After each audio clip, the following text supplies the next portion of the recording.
Students, आज हम पृष्ठीय क्षेत्रफल और आयतन वाले चैप्टर में से एक सवाल करेंगे। ये कक्षा 9th का एक सवाल है जो काफ़ी इम्पोर्टेंट है और इससे रिलेटेड कई सवाल आते हैं। तो चलिए हम इस सवाल को करते हैं।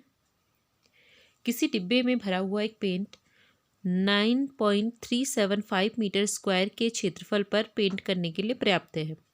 इस डिब्बे के पेंट से 22.5 सेंटीमीटर 10 सेंटीमीटर गुणा 7.5 सेंटीमीटर विमाओं वाली कितनी ईंटें पेंट की जा सकती हैं। ठीक है, तो ये क्वेश्चन है सिंपल सा, और इस तरीके के कई क्वेश्चन अलग अलग टाइप से पूछे जा सकते हैं।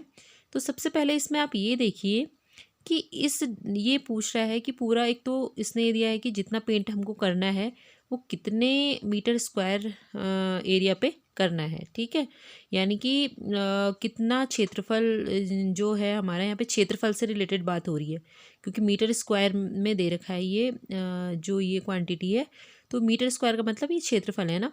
तो और इस डिब्बे के पेंट से जितना है, इस डिब्बे के पेंट से इतनी इतनी इतनी जो विमाएँ यानी लंबाई गुणा चौड़ाई गुणा ऊंचाई, अगर 3 आपको गुणा में दे रखी हैं तो उसका मतलब एक लंबाई, एक चौड़ाई, एक ऊंचाई होगी। इन तीनों में से विमाओं वाली कितनी ईंटें पेंट की जा सकती है। अब विमा का क्या अर्थ है, माने भुजाओं वाली। ठीक है, यानी कि ये इतनी इतनी लंबी भुजाएं हैं। ठीक है, तो कितनी ईंटें पेंट की जा सकती है, यानी कि ईंटों की संख्या निकालनी है।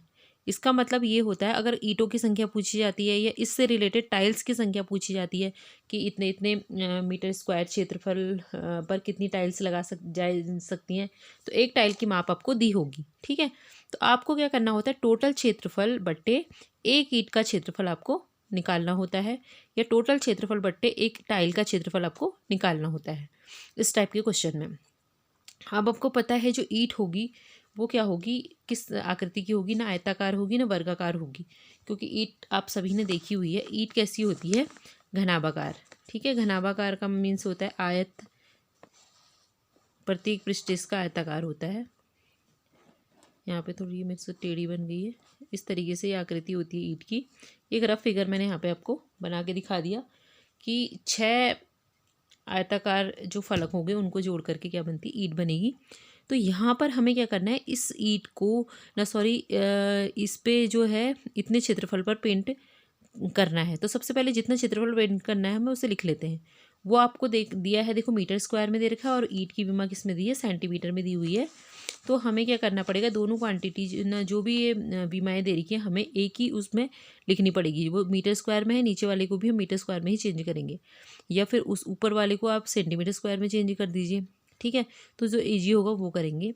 तो सबसे पहले यहाँ पर हल जो हमने देखना है, पेंट करने का क्षेत्रफल, यानी कि जो भी वो पेंट जिस पे करना है उसका कितना क्षेत्रफल है टोटल। तो 9.375 9.375 मीटर स्क्वायर। ठीक है, तो यानी कि 1 मीटर में कितने सेंटीमीटर होते हैं, 100 सेंटीमीटर होता है। तो यहाँ पर मीटर स्क्वायर को सेंटीमीटर में चेंज करने के लिए 100 से गुणा करना पड़ेगा, क्योंकि मीटर की घात 2 है, यानी मीटर स्क्वायर है, मीटर गुणा मीटर, तो 100 गुणा 100 करना पड़ेगा, क्योंकि 1 मीटर गुणा मीटर होगा और दोनों को सेंटीमीटर में चेंज करेंगे तो 200 आएंगे। ठीक है, तो यहाँ पर ये जो है पॉइंट जो है हट जाएगा। यहाँ पर कब हटेगा, पहले हम क्या करेंगे, 9375 लिख लेंगे, उसके बाद 2 जीरो इधर से और 2 जीरो इधर से लगा देंगे। ठीक है, उसके बाद आप देखिए कि 1 2 3 3 अंकों के बाद दशमलव है, तो उसके 3 अंकों के बाद दशमलव लगाएंगे तो 3 जीरो के इधर दशमलव लगेगा, उसके बाद 0 5 7 3 9, यानी कि इतना बचेगा। तो इसका मतलब हो गया 93750 सेंटीमीटर स्क्वायर। हमने इसको सेंटीमीटर स्क्वायर में चेंज कर लिया। अब हमें ईंट का क्या निकालना है, क्षेत्रफल निकालना है, क्योंकि हमें वो ऊपर वाला क्या दे रखा है, क्षेत्रफल दे रखा है। तो एक ईंट का क्षेत्रफल निकालेंगे। अब ईंट की लंबाई कितनी दे रखी है, 22.5 सेंटीमीटर, चौड़ाई कितनी दे रखी है, 10 सेंटीमीटर, और ऊंचाई कितनी दे रखी है, 7.5 सेंटीमीटर। अब एक ईंट का क्षेत्रफल, यानी कि घनाभाकार होती है ईंट, तो घनाभाकार जो कोई भी आकृति होती है उसका क्षेत्रफल, कुल पृष्ठीय क्षेत्रफल क्या होता है, मतलब उसकी 6 जो फलक होती है उन सबका क्षेत्रफल मिला के उनको क्षेत्रफल जो होता है उसका सूत्र होता है 2 गुणा लंबाई इंटू चौड़ाई प्लस चौड़ाई इंटू ऊंचाई प्लस ऊंचाई इंटू लंबाई। अब ऐसे करने में आपको अगर कन्फ्यूज़न लग रहा है तो ऐसे पढ़िए इसको, 2 गुणा LB+BH+HL, ठीक है।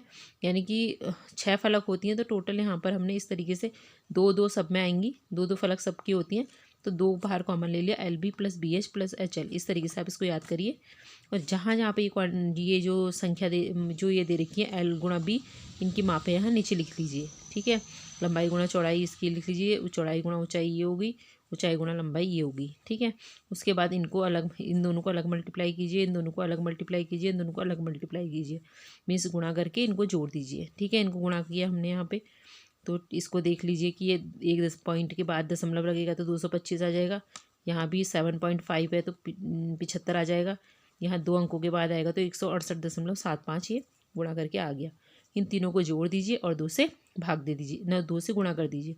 उसके बाद यह है 937.5 यानी 937.5 सेंटीमीटर स्क्वायर।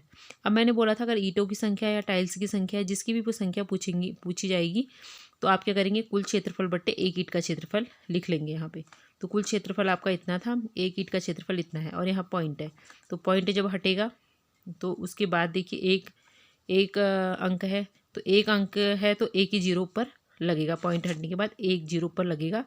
अब इससे ये एक जैसी संख्या है तो इससे ये कटेगा एक बार, और 2 जीरो हमने यहाँ लगा लेने हैं, तो टोटल मिला के कितनी ईंट आएंगी, 100 ईंटें, ठीक है। तो इस तरीके के क्वेश्चन को आप इस तरीके से करेंगे, जो भी ये सवाल इस टाइप का दिया होगा